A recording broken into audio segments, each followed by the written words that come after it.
Il nous rejoint maintenant pour partager son histoire. Natania, merci beaucoup d'être avec nous. Je ne peux pas imaginer ce que tu as traversé depuis 1999 et toutes les émotions qui ont dû surgir ces derniers jours. Je peux vous dire qu'au moment même où elle ouvrait la bouche, on pouvait voir que Kong m'écoutait attentivement tout ce qu'elle avait à dire, ainsi que ces imbéciles.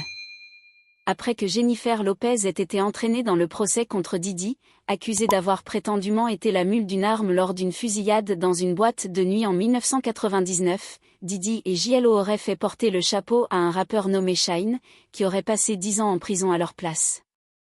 Les gens ont commencé à fouiller dans son passé, ce qui soulève quelques questions. Je ne sais pas s'il était présent à ce moment-là, mais vous savez, je sais qu'il traînait avec lui à Londres, à Paris, dans différents endroits. Des sources policières s'attendent à ce que les autorités fédérales élargissent l'enquête sur Diddy pour inclure des affaires criminelles antérieures. Nous savons maintenant que Diddy a fait l'objet d'une enquête criminelle concernant cette affaire à New York, mais je n'avais pas réalisé à quel point JLo était impliqué. Et j'ai dit, Puffy m'a tiré dans le visage. Cet homme a témoigné. J'ai témoigné au procès pénal. Cet homme a témoigné au procès pénal. Les gens se demandent, pourquoi n'a-t-elle pas parlé à ce moment-là? Pourquoi dit-elle quelque chose maintenant? Elle veut du poids. Es-tu stupide? JLo, c'est juste que je ne sais pas. Tous les hommes avec qui elle a été ont dit la même chose, sauf Diddy. Diddy est le seul à dire qu'elle était une super petite amie, et j'aurais aimé qu'il ne gâche pas tout. Eh bien, elle le méritait. Elle est l'une des femmes les plus élégantes du monde. Ouais. Les biens, elle pense la même chose de toi. Elle t'a nommé l'un des grands amours de sa vie. Était-elle aussi l'une des vôtres? Oui, sans aucun doute.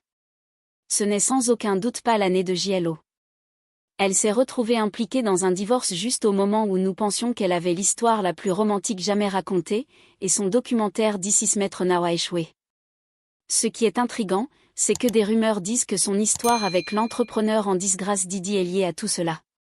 Continuez à regarder, car nous allons exposer quelques théories étonnantes à la conclusion, qui démontrent que Ben a quitté JLo à cause de Diddy. Commençons. À tous ceux qui restent, oh, elle était trop ceci, elle était ceci, elle était cela, mais Diddy dit qu'elle était parfaite. Peut-être qu'elle était destinée à un repas. Que se passe-t-il si vous n'êtes parfait que pour le diable? L'occasion était JLo et Diddy avant Bennett pour 1.0 ou 2.00. Au cours de leur relation de 1999 à 2001, vous ne pouviez pas prendre un tabloïd sans les voir tous les deux se pavaner sur le tapis rouge, porter des vêtements coûteux et contrôler essentiellement la ville de New York. Après une fusillade dans un club en 1999, la relation a commencé à se détériorer. Diddy aurait provoqué une bagarre dans un bar de New York en faisant tomber un verre de la main de quelqu'un. Après une escalade rapide, 3 personnes ont été blessées, dont Nata Rubin, qui a déclaré que la balle de Diddy l'avait atteinte au visage. Le couple a ensuite pris la fuite, mais ils ont été rattrapés peu de temps après. Quelques heures après son arrestation, JLo a été libéré, mais Diddy a été brièvement détenu. Malgré de lourdes accusations, lui et son garde du corps ont été libérés parce que Jennifer, un témoin, a déclaré qu'ils étaient tous deux innocents. Une voiture qui passait a vu une main de femme jeter une arme hors de la voiture. Ridicule. Je ne sais même pas. Tu es la seule femme dans la voiture. Tu ne veux pas en parler. Ridicule. Êtes-vous très confiant que Puffy sera déclaré innocent lors de ce procès? Oui, je le ferai. Tu vas témoigner? Maintenant que tout a été révélé, les gens pensent qu'elle a peut-être menti pour protéger la réputation de Diddy, ce qui aurait pu être sa pire erreur. Savez-vous qui était en faute? Shyne est un autre nom de scène de Moses Michael Barrow. C'était un jeune rappeur nommé Diddy S. Prentice, dont nous n'avions jamais entendu parler. Shyne était présent au club et a passé 9 ans en prison. Malgré tout, Jennifer et Diddy sont sortis ensemble pendant environ 2 ans avant de rompre en 2001. Dans les interviews, ils ont également exprimé des opinions positives l'un sur l'autre et n'ont montré aucun signe d'hostilité, même s'ils ont commis un crime ensemble. Beaucoup se demandent si elle et lui ont une connexion solide.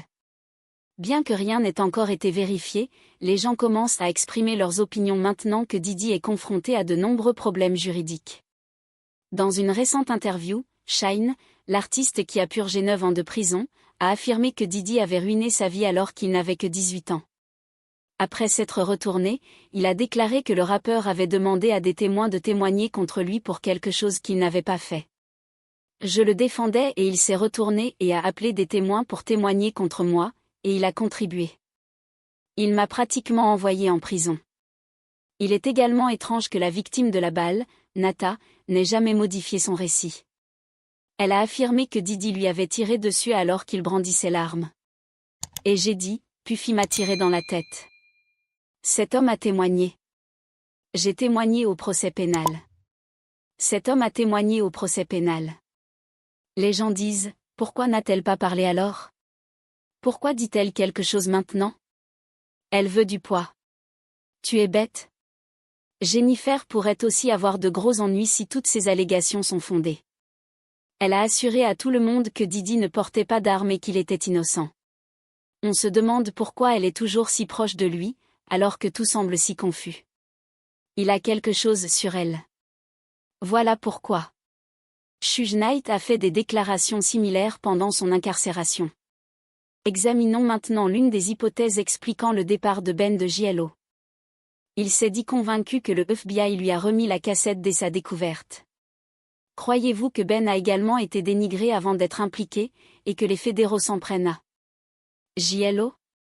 La théorie est intrigante. On ignore s'il s'agit d'une preuve concrète ou d'un simple mythe autour des chaussures, mais cela a certainement incité beaucoup de gens à s'interroger sur la prétendue rupture du couple hollywoodien.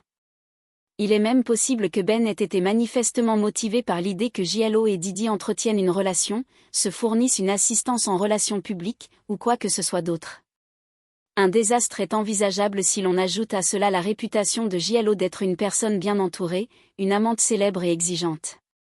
Examinons rapidement les raisons des différences de personnalité entre les deux amants. Le destin a voulu que, 20 ans plus tard, nous en soyons là. Oui. Et je me suis dit, je me suis senti. J'étais inspirée de la même manière que pour mon premier album. Je me suis dit, je vais faire This Is Metro Now. Il est clair que c'est Ben qui a décidé de rompre avec Jennifer parce qu'elle était amoureuse de lui. Vu l'évidence de la précipitation des célébrités à se dissocier de Diddy, Ben a peut-être simplement adopté une position plus dure. J'ai vécu de nombreuses expériences avec la presse, et ce n'est pas ce que je préfère dans mon travail. Ce n'est pas ce que je choisirais. La popularité qui accompagne le fait d'être une star est quelque chose que Ben Affleck déteste aussi. Il ne se dévoile que lors des tournées de presse et reste silencieux le reste du temps. Les gens ont été surpris d'apprendre qu'il avait renoué avec Jennifer, ce qui, selon beaucoup, était tout le contraire.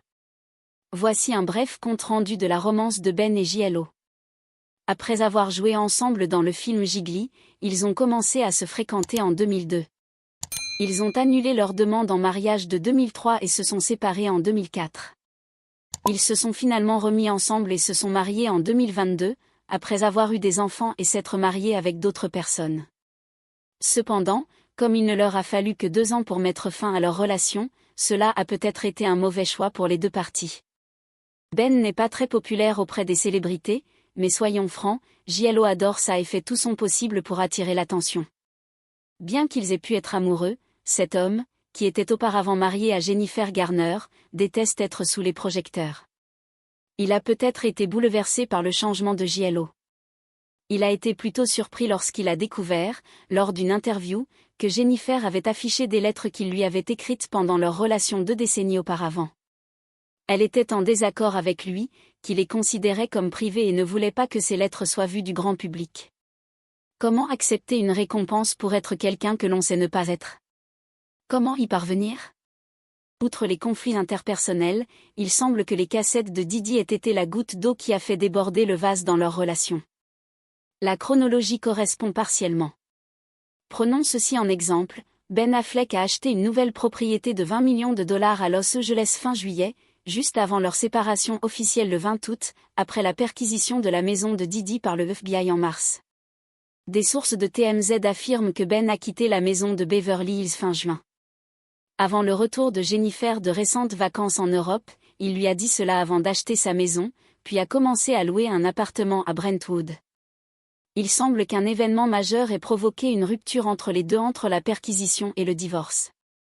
D'autres personnalités du milieu, comme Jaguar Wright, ont déclaré que JLo devrait être inculpée, car elle est plus proche de Diddy qu'elle ne le reconnaît. Jennifer Lopez devrait absolument être inculpée. Dois-je continuer? Enfin, vous avez bien insisté. Qu'en pensez-vous? En 1999, Jennifer a-t-elle menti? Et même si cela fait plus de 20 ans, devrait-elle encore être tenue responsable si elle l'a fait? À mon avis, JLo ne serait pas jolie en orange, et elle commencerait très probablement à tenter de prendre ses distances avec Diddy en coupant toute relation. Diddy est une personne qui, lassé du courrier de la prison, il tente d'obtenir une libération sous caution pour la 3e fois, mais cette fois, il redouble d'efforts. Après le rejet de son appel par 2 juges, il saisit une juridiction supérieure dans l'espoir d'obtenir un sursis. Sean Combs formule une 3e requête en vue d'une libération sous caution. Cette fois, il saisit une juridiction supérieure dans l'espoir d'obtenir cette libération. Mark Henry, son avocat, fait pression pour que cette nouvelle juridiction statue que les juges ont commis une erreur, ce qui représente probablement une demande considérable. Contrairement à son traitement VIP habituel, il se repose au centre de détention métropolitain de Brooklyn et a hâte de partir. Et je ne pense pas qu'il le ferait. Cela se fonde sur les preuves qui le condamnent. Andrew Carter Jr. et Robin Tarnowski, juges de première instance dans la même affaire, avaient tous deux précédemment rejeté la demande de libération sous caution du rappeur. Diddy est en prison depuis environ 1 mois, car ces 2 juges ont convenu avec le parquet qu'il devait y rester jusqu'à son procès. Rappelons que le mois dernier, Diddy a plaidé non coupable de plusieurs accusations graves, notamment de traite, de contrainte et d'agression sur des femmes depuis 2008, ainsi que de complot en vue de racket. Selon l'acte d'accusation, il supervisait un réseau corrompu d'employés qui contribuait à intimider, faire chanter, dans certains cas, maltraiter physiquement les victimes pour les faire taire. Les juges ont hésité à le libérer sous caution. De ce fait, son dossier n'a pas été arrangé par l'offre initiale de caution de 50 millions de dollars, les restrictions de voyage strictes, les tests de dépistage de drogue mensuels, le suivi GPS et même la remise de ses passeports et de ceux de sa famille, y compris celui de son plus jeune enfant d'1 an. À ce stade, le magnate de la musique a changé d'approche. Diddy a également constitué une équipe de défense de premier ordre composée d'experts juridiques pour défendre son cas et obtenir sa libération sous caution. Il est assisté des ténors du droit Anthony Rico et Alexander Shapiro, qui viennent de déposer une requête en justice pour se retirer de leur représentation. Alexandra, avocate d'appel, a donné son accord. Diddy a fait appel du refus de sa libération sous caution, tandis qu'Anthony était connu pour avoir mené la défense dans jusqu'à 45 affaires fédérales de peine de mort. Par conséquent, la responsabilité de l'un est de le faire sortir de prison, et celle de l'autre est de veiller à ce que, même s'il est reconnu coupable, il ne soit pas condamné à une peine excessive. Les 2 hommes valent sans aucun doute leur prix, car ils ont déposé des documents judiciaires alléguant que le département de la sécurité intérieure avait divulgué des images vidéo aux médias. Nous faisons référence à la vidéo le montrant agressant son ex-petite amie Cassie dans le couloir d'un hôtel en 2016. Ils affirment que cette vidéo et d'autres prétendues fuites influenceront le jury et exposeront Diddy au risque de ne pas bénéficier d'un procès équitable. Les 2 hommes valent sans aucun doute leur prix, car ils ont déposé des documents judiciaires alléguant que le département de la sécurité intérieure avait divulgué des images vidéo aux médias. Nous faisons référence à la vidéo le montrant agressant son ex-petite amie Cassie dans le couloir d'un hôtel en 2016. Ils affirment que cette vidéo et d'autres prétendues fuites influenceront le jury et exposeront Diddy au risque de ne pas bénéficier d'un procès équitable de Diddy pour un procès en avril ou mai. Personne ne sait s'il devra rester en détention. En prison jusqu'à son procès, faute de nouvelles concernant sa dernière demande de libération sous caution, il semble qu'il ait très peu de chances de l'obtenir. Voyez-vous, les procureurs sont déterminés à ne rien lui laisser. Les procureurs américains qui supervisent le dossier de Diddy ont révélé qu'ils avaient commencé à donner accès à la vaste quantité de preuves contre Diddy à sa défense. C'est énorme, d'ailleurs. Elle nous rejoint maintenant pour partager son histoire. Natania, merci beaucoup d'être avec nous. Je n'ose imaginer ce que vous avez traversé depuis 1999, ni toutes les émotions qui ont dû surgir ces derniers jours. Je peux vous dire qu'au moment même où elle a ouvert la bouche, on a pu voir que Combe écoutait attentivement tout ce qu'elle avait à dire, ainsi que les jurés. Après que Jennifer Lopez ait été impliquée dans le procès Diddy, accusée d'être la mule de la fusillade dans une boîte de nuit en 1999, où Diddy et JLo auraient fait porter le chapeau à un rappeur nommé Shyne, qui a passé 10 ans en prison pour eux, on a commencé à fouiller dans son passé, ce qui soulève des questions. Je ne sais pas s'il était présent, mais je sais qu'il traînait avec lui à Londres, à Paris, et ailleurs. Des sources policières s'attendent à ce que les fédéraux élargissent l'enquête sur Diddy pour y inclure d'anciennes affaires criminelles. On sait que Diddy a fait l'objet d'une enquête criminelle pour cette fusillade à New York, mais je n'avais pas réalisé l'ampleur de l'implication de JLo. Pour Jenny, c'est devenu trop chaud, car Jennifer Lopez était peut-être plus que l'ex-petite amie de Diddy, d'après les allégations et les preuves accablantes de Cassie Ventura. Il l'avait peut-être comme complice. On parle de mensonges, de dissimulation et de contrebande. Et maintenant, elle est apparemment en fuite. JLo est resté quasiment invisible depuis le début du calvaire judiciaire de Diddy, et on comprend peut-être enfin pourquoi. Cassie vient de témoigner en larmes, oui, Diddy l'a forcé à manipuler un pistolet chargé en public et l'a utilisé comme un pion dans son désastre. Cependant, ce n'est pas une blague. La véritable explication est que JLo l'aurait aidé à faire la même chose des années auparavant, en l'aidant à dissimuler un crime ayant entraîné l'emprisonnement d'un innocent. Devinez qui pourrait accompagner Diddy s'il tombe ? JLo. Il faut que vous vous ressaisissiez, car cette histoire est insensée. Commençons. Comme chacun sait, Cassie Ventura et Diddy ont eu un passé long et extrêmement bouleversant. Elle a récemment témoigné que Diddy lui avait un jour donné une arme chargée avant d'entrer dans une boîte de nuit de Los Angeles. Elle aurait pleuré en décrivant tout cela comme un bébé. Le traumatisme était palpable. À la barre, elle était parfois visiblement bouleversée, essuyant des larmes en témoignant. Mais c'est là que les choses deviennent encore plus sinistres. La plainte déposée par Rodney Lilrod Jones affirme qu'en 1999, Jennifer Lopez a introduit un revolver dans une boîte de nuit de New York au nom de Diddy. 3 personnes ont été abattues le soir même, dont Nata Rubin, une femme qui a été touchée au visage. Donner un coup de main ou mourir, oui, mais mourir illégalement. Il ne semble pas bon qu'il continue d'exploiter ces femmes comme passeurs d'armes. Honnêtement, JLo n'est pas innocente dans tout ça. Être au mauvais endroit au mauvais moment n'est pas le seul facteur. Il semble y avoir une implication active. Comme nous l'avons évoqué dans la première partie, il semble y avoir une désinformation ou une incompréhension de ce qui s'est réellement passé lors de ce procès, de ce qui a été dit, des accusations portées contre les gens, et de ce qui ne l'a pas été.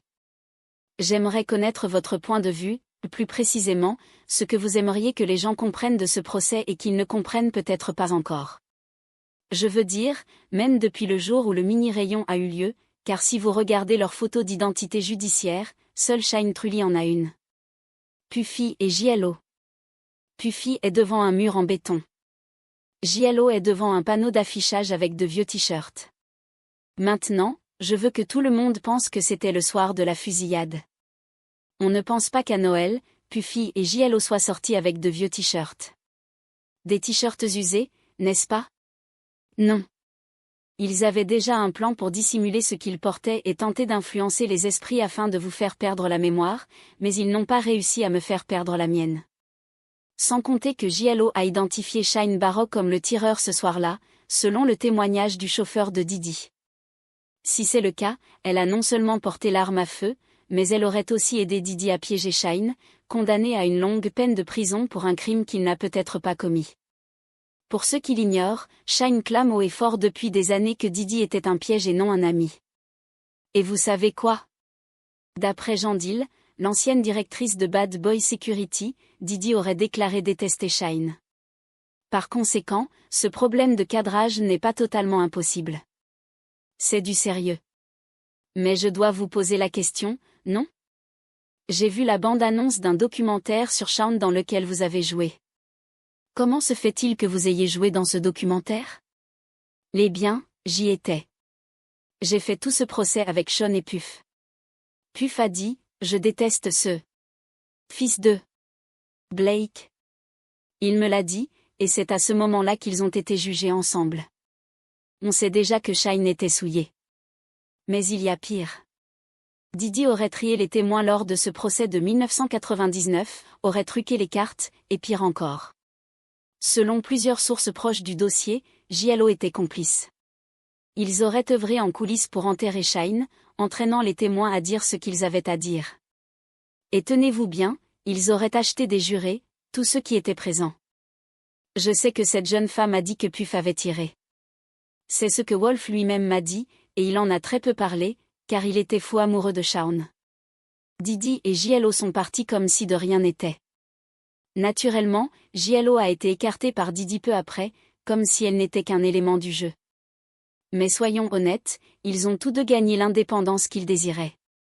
Je ne sais pas s'il était présent, mais vous savez, je sais qu'il traînait avec lui à Londres, à Paris, dans différents endroits. Vous vous demandez peut-être pourquoi JLO n'a pas témoigné pendant tout ce chaos. Quand la fusillade a eu lieu, n'était-elle pas présente? Laissez-moi vous présenter un truc fou. JLO et Didi se sont mariés en secret au moment de la fusillade de 1999. Selon Jaguar Wright, qui n'est pas étranger aux fuites de secrets de célébrités, et non, pas par amour. Jaguar a affirmé que la stratégie était plus importante dans ce mariage que la romance. Voyez-vous, JLO ne pouvait pas être obligée de témoigner contre Didi au tribunal si elle était légalement sa femme. Hollywood utilise fréquemment ce genre de truc pour couvrir des chansons, c'est une faille juridique et ça a fonctionné. Didi a gardé ses secrets plus hermétiquement que Fort Knox. Elle a évité le tribunal et n'a rien fait. Shaun a lui-même provoqué beaucoup de ces choses-là, et Puff a dit « Je déteste cette mère », ouvertement. Il me l'a dit et c'est à ce moment-là qu'ils ont été jugés. Les biens, tu ne m'en as jamais parlé, mec. Tu as vu comment Flexi a traité Shaun de l'art. Les biens, je pense que... Je pensais que Maître Flex avait parfaitement le droit de dire ce qu'il a dit, car il en sait un peu plus que la plupart. Bien que le mariage ne puisse être officiellement vérifié, Jaguar affirme que la cérémonie a bien eu lieu. Selon certaines sources, JLO aurait même assisté à certaines des célèbres soirées freak-off de Didi. Selon une plainte, une célébrité féminine aurait même observé l'une de ces soirées, tandis qu'une adolescente de 13 ans y était contrainte. Écoutez, les rues sont animées, mais nous ne prétendons pas que JLO était une célébrité. De plus, il devient de plus en plus difficile d'ignorer les liens, car le nom de JLO apparaît soudainement dans les dossiers judiciaires, les litiges et même dans d'anciens témoignages. Mais écoutez bien, et ce n'est pas tout. Cette adolescente de 13 ans n'était malheureusement pas la seule victime. Misha, une autre femme, a livré un récit tout aussi troublant. Misha affirme que JLO était non seulement présente dans le bâtiment, mais aussi sous les projecteurs, tandis que Didi lui aurait fait vivre des expériences extrêmement traumatisantes lors d'une de ses désormais célèbres soirées freak-off. Misha a affirmé que, tout au long de l'incident, elle a regardé JLO dans les yeux. Devinez ce qu'elle a reçu en échange de ses appels silencieux à l'aide? Rien. Rien à dire. Rien. Un regard vide. Je me souviens qu'il m'a fait ce qu'il m'a fait, et puis, quand est venu le tour de Jennifer Lopez, elle était là avec un type et il était assis là, l'air dégoûté, mais personne ne m'a sauvé. Elle m'a enfoncé ce verre dans le corps et après ça, j'avais les yeux braqués sur elle tout le temps. Elle a beaucoup d'explications à fournir si c'est le cas, et JLO a vraiment assisté à tout cela. Et si vous pensiez que ça ne pouvait pas être plus compliqué, préparez-vous, car ce n'est pas la première fois que JLO est lié à ces groupes pervers. Il y a des années, un incident majeur s'est produit lorsque son ex-mari, Eugenie Noah, a renversé son thé. Eugenie a affirmé que JLO était profondément impliquée dans ses activités et qu'elle n'y assistait pas seulement de temps en temps. Il est allé jusqu'à dire qu'elle devrait être interrogée au sujet des prétendues cassettes liées à Didi et à son entourage.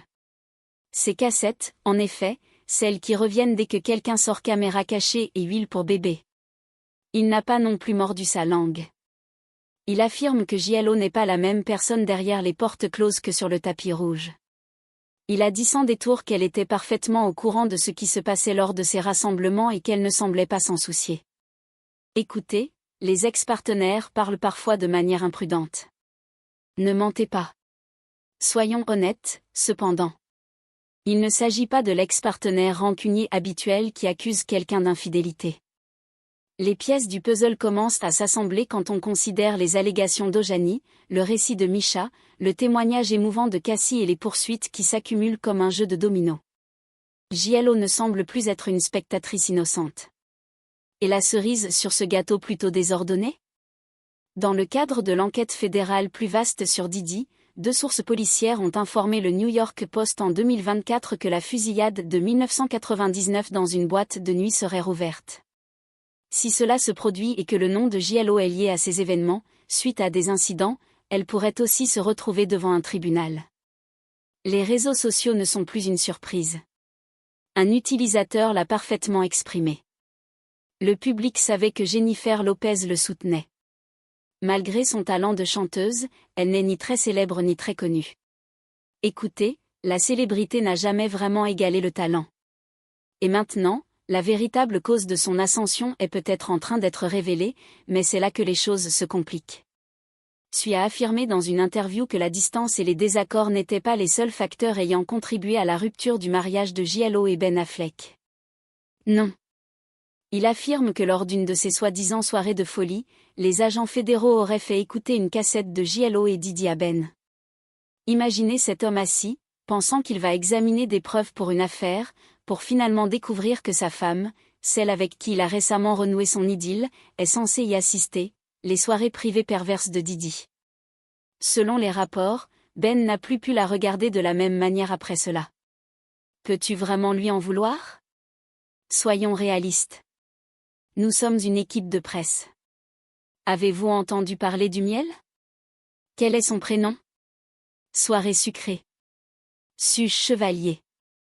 Il a dit, chérie, il pense que la raison pour laquelle Jennifer Lopez et Affleck ont rompu, c'est qu'ils pensent qu'ils avaient des enregistrements au manoir de D, la montrant dans une position compromettante, et que le FBI aurait pu les envoyer à Ben Africa. Tu sais, Ben Africa est un homme blanc en Amérique, et c'est un homme très en vue. On dit que c'est un amour, ce qui veut dire que les gens l'aiment. Et ce n'est pas non plus une rumeur de tabloïd datant d'il y a 10 ans. Jetez un œil à la chronologie. Les relations entre JLO et Ben ont brusquement commencé à se détériorer rapidement après que le gouvernement fédéral a perquisitionné les propriétés de Didi. Ensemble, ils ont cessé d'apparaître. Elle a recommencé à fouler le tapis rouge seule. Leur langage corporel était étrange. De plus, ils ne sont plus mariés. Malgré les années de discrétion et d'élégance de JLO pour les médias, ces archives judiciaires donnent une image complètement différente. Ce n'est pas une comédie romantique. Si ces accusations sont même partiellement fondées, cela devient un scandale criminel. En parlant de drame judiciaire, il n'est guère surprenant que JLO aurait disparu de la circulation, vu tout ce que Cassie a révélé sur Didi. Où se cache-t-elle exactement ? Le témoignage de Cassie, peut-être. Oh. Chaque jour est devenu plus sombre. Elle affirmait que M. Combs voulait s'approprier sa vie, qu'il payait tout ce qu'elle possédait, y compris son téléphone, sa maison et ses voitures, et qu'il lui. Elle affirmait que M. Combs voulait s'approprier sa vie, qu'il payait tout ce qu'elle possédait, y compris son téléphone, sa maison et ses voitures, et qu'il lui imposait un contrôle total. Chaque jour devenait plus sombre. Il semblait vouloir effacer toute trace de son indépendance, la réduisant à un simple objet sous son contrôle. Ces révélations laissent entrevoir un climat oppressant, où la liberté individuelle est bafouée. Dans ce contexte, le silence de Jennifer Lopez prend un nouveau sens. Entre les accusations, les témoins silencieux, et les investigations toujours en cours, beaucoup se demandent si la vérité émergera un jour pleinement.